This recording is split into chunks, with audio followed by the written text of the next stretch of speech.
people to another video. In today's video I am basically going to go through toys that you want to invest in for adventure. This is just going to be specifically for toys that are useful in adventure mode, and I'll go through just like which ones low end, medium end, uncommon end and so on, and high end toys which are worth investing in. Okay, so let's kick this off. So we'll start at the low end just because most people will get the low ends first because you get the most common gems first.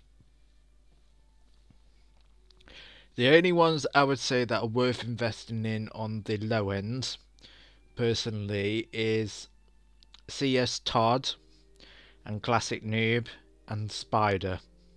Those are the only three I would recommend getting at the low end. Nothing else, because those three are the most useful at the low end of the scale. The medium end, I believe, is 200. Let me just check. Yeah, so the medium end is from 200, I believe, or is it 150? Oh, 150. So it must be 150 to 250 then. So on this one, I haven't got many toys from this one yet, but there is some that I think potentially might be very useful. For example, this one, the NL Dararis, if that's how you pronounce it. As soon as you get him to level 10, he is a beast, literally, because the more you upgrade him, the more he pushes back the enemy, and especially for the boss, that could really save your butt so much. Another good one, this one's always good, is Quenti.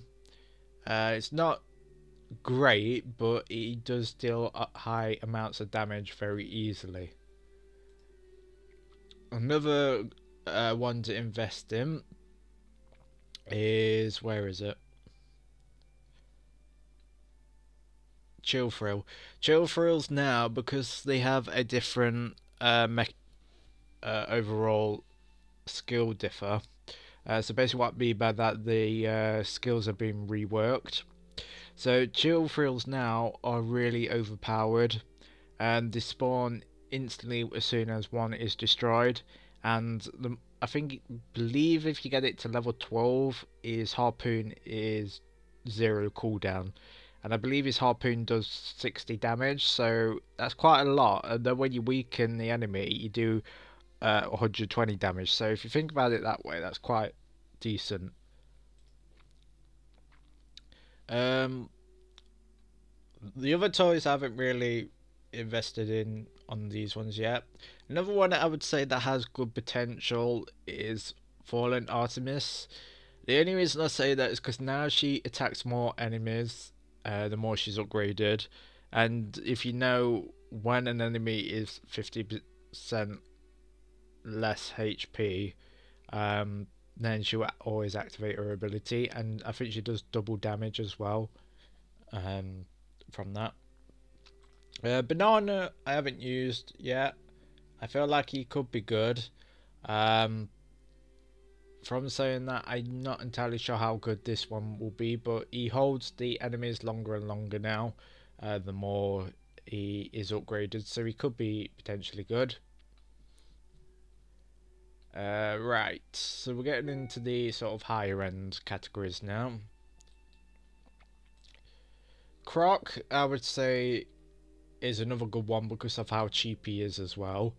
So if you get this upgraded enough and then have it with Archmage on as well, he is actually very strong, because the more you upgrade him, the more he deals damage to the boss, and if Archmage teleports him as well, you get 25% bonus per upgrade in Arc as well. I think mine's at 250 at the minute, so you can imagine that. Okay, so the next one I would say is potentially useful is Wooden Review App. Now don't get me wrong, I didn't use this to get up to level 208, I just used it generally, but this one comes in so handy for the flying enemies later on, because toys won't be able to reach them without this in some maps. So that's why this one is a definite must to get. I wouldn't really say you need to upgrade this a lot though, but he definitely does come in handy. Miter, I haven't used this one yet. I want to upgrade this one later on. Miter is just stupidly overpowered still. It's very, very good still. And now with the rework on it, it has +2 damage per upgrade as well, making it even stronger. Bees I like as well now because the rework on them makes them stronger the further the distance is away from the enemy. And I feel like these might have potential. Okay, NL Collector. NL Collector is quite cheap. Oh, that's interesting. They've boosted the price up on NL Collector now, and they didn't do that the other day. But it is still good. I still like it, but I didn't realise they boosted the price up on that, so that's a shame. But oh well. Scarlet, I would say, is probably one of the best in damage wise for high end, only because her last ability does quadruple damage, and then the first hit on the enemy will deal double damage again, so you're doing ×8 damage if you think about it that way. So that's quite a lot. So say if your damage was 25, you were doing 200 damage. But obviously that won't work, because obviously when you've got it, you would have to upgrade it to level 5 and onwards, because I think this is the base level that the damage is 25.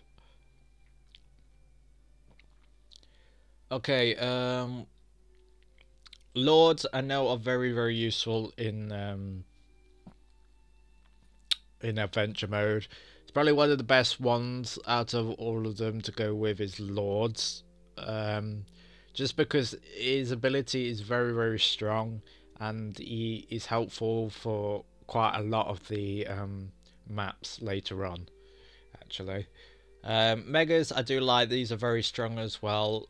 If I had to choose between the two, I probably would go more with Lord than Mega, just because Mega's ability is really, really slow, whereas Lord will activate quicker. TG Maddie I think will have potential. She has quite a lot of damage, but apart from that I'd say not much. RH President has been changed. It removes negative effects on enemies now, which I quite like that. And then her explosive range as well is +1 per upgrade, so she has potential. And those are pretty much the ones I would recommend going to get, guys, for adventure. There is others as well, but I don't feel like they're as good as some of these ones that I've shouted out. Now let me know down in the comments which ones you like, and which ones you are invested in. It'd be interesting to find out what you guys are going with. So I hope this helps, and I hope you progress in your adventure mode. And if you're new, feel free to subscribe and hit the bell notification, or even if you're returning to watch my videos, then hit the like button. I appreciate it. It'll be helping me out. So see you guys, bye.